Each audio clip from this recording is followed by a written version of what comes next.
في الفيديو ده هنتكلم عن أجهزة أبل وتحديدا الماك. هل هو فعلا غالي؟ يعني هل فعلا الماك أو اللاب بتاع أبل هو يعتبر غالي ولا إيه الحكاية؟ وليه الناس واخدة فكرة عن أجهزة أبل إن هي غالية؟ هل الكلام ده حقيقي وإن فعلا الجهاز ده ما يسواش سعره؟ تعالوا نشوف الموضوع ده. طيب في البداية كده الجهاز اللي قدامك ده هو ماك بوك برو الإصدار بتاع الام 1. عايز اقول لك ان انا كان عندي قبل الجهاز ده بي سي، كنت عامل بي سي محترم عشان المونتاج والشغل بتاع المونتاج بقى والجرافيك والكلام ده. بعد ما ظهر الام 1 كان اياميها لسه بقى ابل بتعلن عن البروسيسور بتاعها. بعد ما ظهر الام 1 وشفت الاداء بتاعه قررت ان انا ابيع البي سي اللي عندي واجيب الماك بوك ده. فايه بقى يا ترى اللي خلاني ان انا اعمل حاجه زي كده؟ اولا كده انت لو بصيت على المواصفات بتاعت الام 1 او الام 2 او الام 1 برو او الام 1 ماكس ايا كان البروسيسور اللي منزلاه ابل، انا مش بتكلم عن بروسيسورات انتل وما بتكلمش عن الاجيال القديمه من الماك. الاجيال القديمه من الماك كانت نوعا ما تستحقش سعرها قوي لان كان في بدائل تانية افضل في اجهزه ويندوز، ولكن دلوقتي حرفيا ده ملوش منافس. الشريحه بتاعت ابل فعليا ملهاش منافس، ولو هنحطها في مقارنه مع شريحه تانية فممكن تكون كور اي 9 مثلا، البروسيسور بتاع انتل كور اي 9. طيب لو جينا بصينا كده على الاسعار وبالارقام هتلاقي ان انت عشان تجيب لابتوب فيه انتل كور اي 9 يعني السعر ممكن يعدي ال100,000، يعني بتكلم عن الجنيه المصري، السعر ممكن يعدي 100,000 جنيه مصري.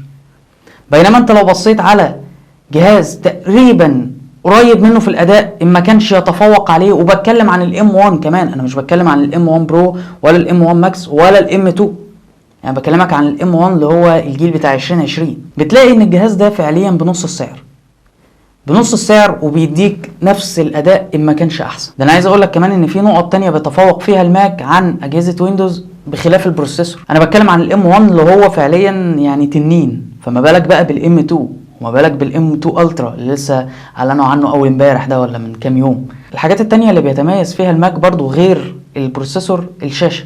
انت عمرك ما هتلاقي شاشه بالدقه والالوان يعني والحلاوه دي غير في الماك.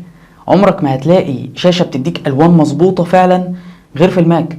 ولو لقيتها في اجهزه ويندوز هتلاقيها باسعار فلكيه، لان انت طبعا لو هتجيب جهاز كور اي 9 فانت اكيد هتدور على شاشه محترمه، هتلاقي الجهاز سعره عدى، يعني هتلاقي ان الجهاز بتمن عربيه مثلا، فطبعا ده مش منطقي، خصوصا ان انت عندك بديل اقوى وفي نفس الوقت ارخص. ايه اللي يخليني اعمل كده؟ حاجه كمان بيتميز فيها الماك برضو وهي سماعاته. انت فعليا وانت شغال، يعني وانا شغال بمنتج الفيديوهات او انا بتفرج على اي حاجه، انا ما بستخدمش ايربودز وما بستخدمش اي سماعات. السماعات بتاعت الماك ممتعه لدرجه ان انت ما تحبش انك تسمع من سماعات تانية. ده طبعا صعب ان انت تلاقيه في اي لابتوب تاني. وفوق ده كله البيلد كواليتي وخامات التصنيع يعني ما فيهاش كلام. فبعد ده كله احنا بنقول ان اجهزه ماك غاليه او اجهزه ابل غاليه؟ انا شايف ان هي بتديك احسن قيمه مقابل سعر، ويعتبر يعني ده ارخص جهاز تقدر تاخد منه اعلى شغل. هو بالمناسبه صحيح لو اتكلمنا عن الماك فهو معلوش العاب، يعني لو انت راجل جيمر وكده ففكك من الماك خالص، بس لو انت واحد عايز يحط فلوس بقى عشان شغل جرافيك وشغل فعلا، لا الماك. اتمنى يكون الفيديو عجبك، حط لي في الكومنتات كده قول لي حابب الفيديو اللي جاي يكون عن ايه، وما تنساش انك تشترك في القناه وتفعل زر الجرس. اشوفكم الفيديو اللي جاي، سلام.